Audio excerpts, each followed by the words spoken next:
எனவே சஹாபாக்கள் ஒரு கபிரிஸ்தானுக்கு பக்கத்தால் நடந்து போய்கொண்டிருந்தாங்க. அப்போ 2 கபிரிலே வேதனை செய்யப்படுகின்ற சத்தம் கேட்டு அதை பற்றி நபிகள் நாயகம் ஸல்லல்லாஹு அலைஹி வஸல்லம் அவர்கள் சொன்ன பொழுது, அவர்கள் பச்சை மட்டை 2 எடுத்து 2 கபிரிலே நட்டுகிறார்கள். அந்த கபிரிலிருந்து வேதனை சத்தம் குறைந்து விட்டது.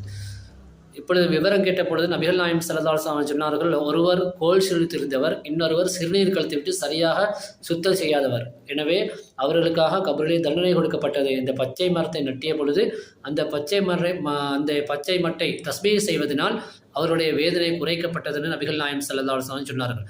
எனவே தான் கபிறுகளிலே என்ன செய்யப்படுகிறது? பச்சை மரங்கள், பச்சை மட்டைகள் நட்டப்படுகிறது.